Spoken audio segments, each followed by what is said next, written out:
Johnny Rifkind. Johnny, how's it going? Good morning. Good morning, Jonah. Yeah, going well. Those were a lot of accolades. I think that just like a guy who thinks he knows about sports would have done just fine. But I'll take what you gave me. And well, listen, I think we may argue about a couple things, so it's better to Oh soften no, your emotions now. it's not like Let I'm me going to see first. you today, so it's a good thing that that's happening. That's true. That's true. You might see me today. You might. Let's start first with the opening night, the NBA yesterday, the Bucks and the Nets. I thought for me, Johnny, what was impressive to me is it seems like Giannis fully sunk in. He's fully digested what he's learned from last postseason, which is I know who I am. I play extremely well around the basket, not having to settle to try and convert myself into a KD 2.0. I thought he's just tremendous now because he's fully aware of who he is as a basketball player. What did you think of Giannis's performance last night and the Bucks altogether? Yeah, I think that you're right about that. But I think taking it a step further here, it's not just that he knows who he is; he knows what it takes now. Right? They won a championship. They won a championship in a pretty competitive NBA season where the East was top heavy. The West had five or six teams that were all teeter tottering around the 2 to 6 seed area, and then we could talk about the top if we want to with the Nuggets and the Jazz and the Suns. But the biggest thing to me is that he now knows what it takes to win, and he saw a team in Brooklyn that is depleted without Kyrie Irving. That I don't know if they got that much better in the offseason outside of that. They're a great team. They're a team that, if Kyrie's back, is my favorite to win the East. But you could see the confidence just resonating throughout the offense, right? Chris Middleton looked really good. His perimeter defense somehow got even better. I think the Team USA experience with him and Drew Holiday was a very positive one. Drew Holiday going out, disappointment, but the team has shown the depth around him, right? DiVincenzo, Grayson Allen, who they signed for 2 years. I think that this team has an identity. Their identity is credible because of a championship, and now they know what it takes to win. And it's going to be very, very interesting to see how really the rest of the league now adjusts, right? Because this is a team in Milwaukee that's sort of a little bit different than the other NBA champions that we've seen. Giannis is not a 3-point star. He's not Kevin Durant, right? He's he plays old school style basketball, Magic Johnson style, not necessarily with passing, but he's not looking to shoot threes. He's not looking to shoot 15-footer fadeaway turnaround jumper. Sometimes he does. We all groan when he does. That's what he's looking to do. But he has pieces around him that are representative of today's NBA. So you've got a little bit of continuity here between old school basketball and the new age, the new era of basketball. And I don't think that the rest of the league knows really what to do with it now. Now that we've seen it, not only in action, but actually win a national championship. So let's switch to the Lakers. Obviously, the big three debuted officially yesterday with LeBron, AD, and Westbrook. Westbrook struggled, of course. And listen, my take on it is sure is it the most perfect, an imperfect fit, but I do think that we ought to give them some time to try and gel, try and mesh.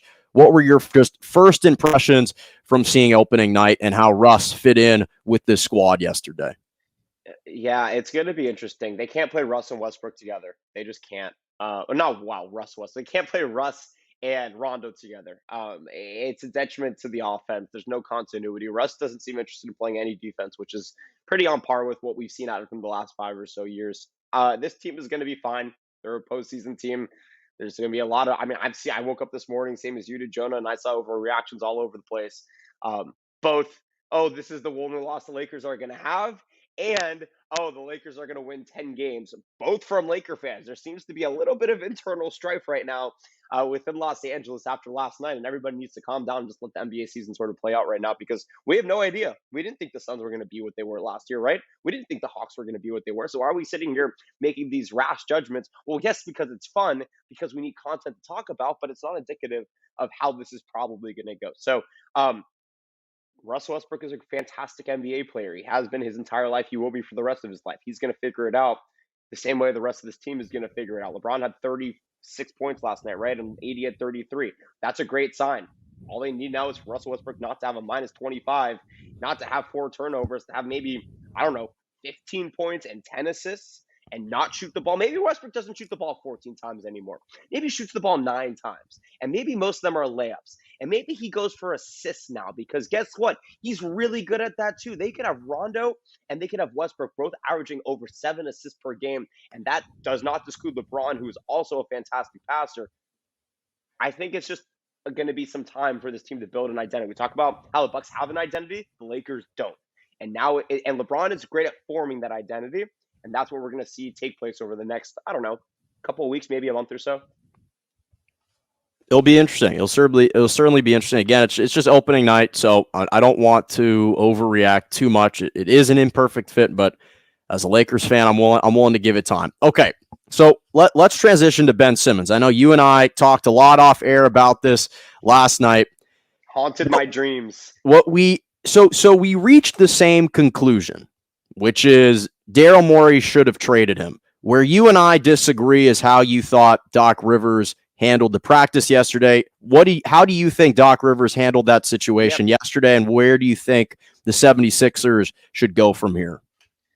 I think that it was handled correctly. To that point in time, there was nothing the Sixers could do from stopping Ben Simmons from practicing with them, right? Like he is a contracted worker on this team, and as a contracted worker for a job for this organization, he is obligated to do certain things. If he wanted to get paid, he had to choose to show up. They didn't say you have to show up or that's it in the NBA. No, they said you just won't get paid. He said, okay, I want to get paid. I'm going to show up. The problem is that he chose to act a certain way while he did it. The team know that he was going to act a certain way? Probably. Did they have a reason, though, to send him home before a tangible act took place? They did not. And so now, which is what I think sort of the point that we left on last night, Jonah, is that now everybody can be happy, right? The Sixers don't want him in practice. The Sixers don't want him on the court. Well, now he gave him a reason not to be. Ben Simmons doesn't want to be on the team. He doesn't want to be on the court. Well, now he has a reason to not be. He had a contract that obligated him to be there. They had a commitment to him to coach him. Doc Rivers is a coach. Doc Rivers is not a therapist. Doc Rivers is not a parent. Doc Rivers is a coach. He is the boss of Ben Simmons. He asked Ben Simmons to do his job, and Ben Simmons refused. So Ben Simmons got penalized for it, as any of us would in our places of work, right? Nobody was forcing Ben Simmons to be there, but he chose to act a certain way. Could it have been avoided if he didn't show up? But if you're the Sixers, you have to abide by the NBA rules and do what every other team is, which is saying if you don't show up to practice, you don't show up to training camp, you're not going to get paid. It has to be consistent with all 30 teams. It has to be consistent with all 445 players in the NBA. Ben Simmons cannot be an exception just because he's a whiny little baby. So because of that, I have no problem with what happened. I have no problem with how it was handled. I have a problem with how Ben Simmons himself is quite obviously trying to destroy the chemistry of this team. And it's a really bad look for the young guys coming into the league because this is a guy who is supposed to be taken seriously, supposed to be a leader. When he was at LSU, he was awesome. If I'm a rookie, I'm laughing at this guy now. Like, that's really the person that is supposed to be an example for me. Like, this is, I don't think anybody in the league is looking at the Sixers, like any players looking at the Sixers and saying, like, oh, the Sixers did this. I think they're all looking at Ben Simmons saying, what is this guy doing? What is, like, all of us would love the privilege to be in his position. He's taking it for granted, and now he can't because he's not there anymore. That's so if you're if you're the 76ers now, where do you go from here? How much longer do you just kind of give him an indefinite suspension? What do you do right now for the 76ers in your opinion? I know they suspended him for a game. Yeah, I mean, unless conduct detriment to the team is only supposed to be a game by game suspension, he has to keep piling up these egregious actions to get suspended for longer. I don't know. Like you can't just get fired without due process or just cause. You can't just get suspended from a job or put on administration leave unless there's a real reason. So I don't know. It may just be that conduct detriment to the team. Like there's a chart, and in that chart there's a bullet that says 1 game suspension for first offense, 5 games, whatever it is. I don't know. I don't know if any of us really know, right? Like that's not something that is disclosed to the public or to the media, and so we sort of just have to roll with the punches on this one. I would love to see him traded. I would have loved to woken up this morning to notification that says Daryl Morey finally trades Ben Simmons. Didn't happen. I would love to see that, maybe tonight during the game, Daryl Morey's on the court shaking hands with their team that they're playing, saying congratulations, and Ben Simmons walks over and puts on a different jersey, and then That'd be Joel Embiid can throw epic. a couple of elbows at him for being a little, That and that would be so legendary. Absolutely that would legendary. If Daryl Morey was to shake hands with the general manager of the team that he was trading him to on the spot, that'd be send him unbelievable. over, go get the physical in the back, and he's good to go. He's good to throw in a jersey, get the jersey stamped, and he's done. All right. Okay. No, sorry. Go ahead. That's it. I would love to see him traded as soon as possible, just as you would. Okay. So now let's totally pivot to college football for a second. You and I are both going to the Oregon UCLA football game this weekend. What I enjoyed watching the Pac-12 to start this year was the narrative shift. After Oregon beat Ohio State, seemed like the narrative shifted a little bit on the spotlight of the Pac-12. UCLA's emergence kind of again brought some newfound life and vigor into this conference that was kind of struggling to capture the attention of the entire college football playoff just committee. Obviously, both of these teams, more so Oregon, still in a position, but a little bit of that shine has come off. But what do you think of the Pac-12's chances of still getting a team in the college football playoff? It seems right now Oregon is the only opportunity, only candidate. But overall, as a conference, if Oregon continues to win out, how do you like the college football, the Pac-12's chances of having a team represent? Well, the first committee rankings come out next week. Right now, Ohio State is ranked ahead of Oregon. That should give all of us an idea of how the rest of the nation sees the Pac-12, because Oregon has digressed since they played Ohio State. First of all, to answer your question short, yes, Oregon is absolutely the only chance at all ever right now for our life in this year for the Pac-12 to have a team in the college football playoff. Um, ASU already lost earlier. See this in the BYU. They lost to Utah last week after giving up 28 straight points in the second half. They're out. UCLA is losing to Fresno State automatically, unless Georgia loses in the SEC's bye week where they play all the FCS opponents. Unless they lose that game, there is zero chance that UCLA can make it, even if they beat Oregon and win out. Like, I don't think that there's faith anymore, Joe. And I think that narrative that you and I, trust me, I was very ecstatic and energetic. This was the most energized I've been in the early weeks of a Pac-12 season that I have been in so long. LSU lost to UCLA. Oregon beats Ohio State. Colorado almost beat Texas A&M, who went on to beat Alabama, and Colorado has not put up, they scored once since then. It's ridiculous. So I was riding that narrative right with you. So it's a little disappointing for me to see, but it's not surprising. Oregon's offense isn't that good. And when I say that, I mean their quarterback isn't that good, but they refuse to play the star freshman. I completely agree with the whys. We don't have to get into it because that's a very long conversation. And I think that they know that they're not going to win a national championship with this team. Unfortunately, I think that mindset has migrated into playing down to their opponents, which gives UCLA the prime opportunity this week to win. UCLA is a fantastic team. This is Chip Kelly's best opportunity to finally get back in his own old program. DTR is fantastic. They're going to have Jake Phillips, the wide receiver, back, who wasn't with them in Washington last week. Oregon's defense is miles better. But if their offense can't score, it won't matter because UCLA has explosivity that will reign in the end of the day if Oregon can't compete point for point with them. So I literally think UCLA could just win this thing 28-15, 28-18, something, or 21, sorry, 21-15, 21-18. I think it's going to be low scoring. I don't think we're going to see a ton of points because that's not how Oregon's offense is right now. And their defense is good enough to stop UCLA a consistent amount, but I don't know if they're going to be able to stop them enough to where Oregon's offense will supersede the scoring that UCLA has put up on the board. Well, there's no question that everyone would love to see UCLA beat Oregon. That I think is a given. Jonah, there are going to be just as many Oregon fans at the Rose Bowl. Let me tell you, you know that's true too. Okay, so Cincinnati, a team that actually right now, perhaps if the first college football playoff rankings were to be released, right now they're sitting at number 2. I'm not sure where they would fall in the college football playoff committee's perspective. But right now, they're obviously in a great position. This is the best position that a non-Power 5 school has ever had. What do you think about their chances? Let's just say hypothetically, Johnny, I was looking at top 5 in the AP poll. Again, who knows if that's going to be the way that it shakes out in the college football playoff, their first release.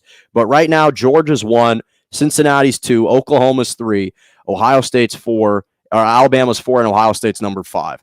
Let's just say, hypothetically, that all those teams went out, and the only loss that Georgia suffers is to Alabama in the SEC championship game. Do you see a situation in which Cincinnati at this point can still make it if they win out, given those other circumstances? Oh, it would be a catastrophe if they didn't, Jonah. Look, we're heading towards a playoff expansion. We are. Unfortunately, this conversation is going to be obsolete in 2, 3, 4, 5 years, especially with the conference realignment. Sounds like Conference USA is losing 6 teams to the AAC after this, or in 2023.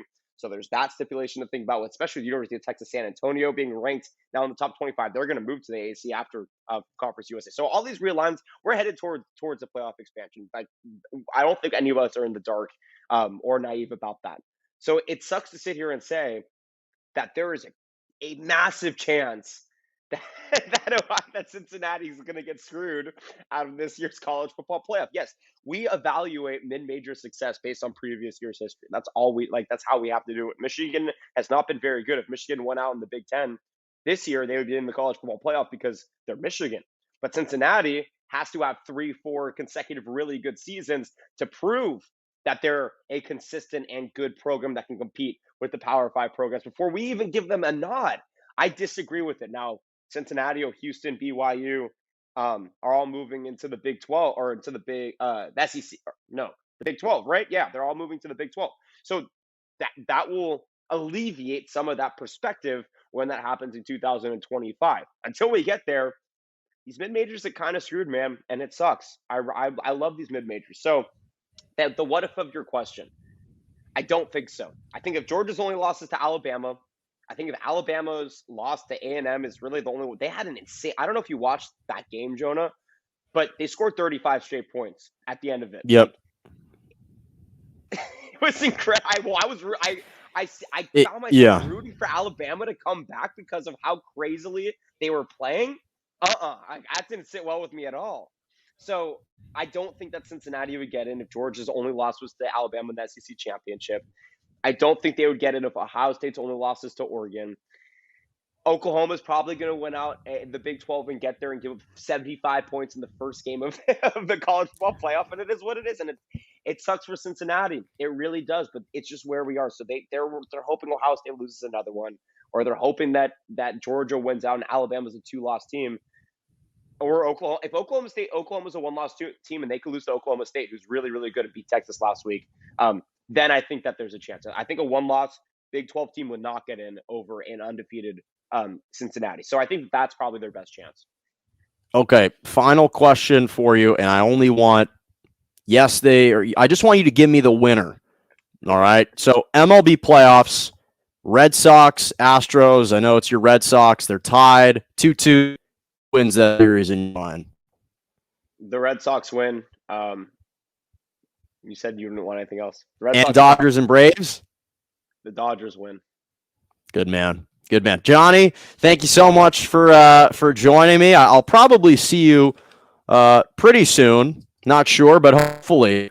And make sure to check Donnie out. He also does play-by-play for Point Loma and Cal State San Marcos, host of Blveav in the Pac-12. Johnny, thank you so much for joining me. Have a great rest of your morning. You too, Jonah. Good day.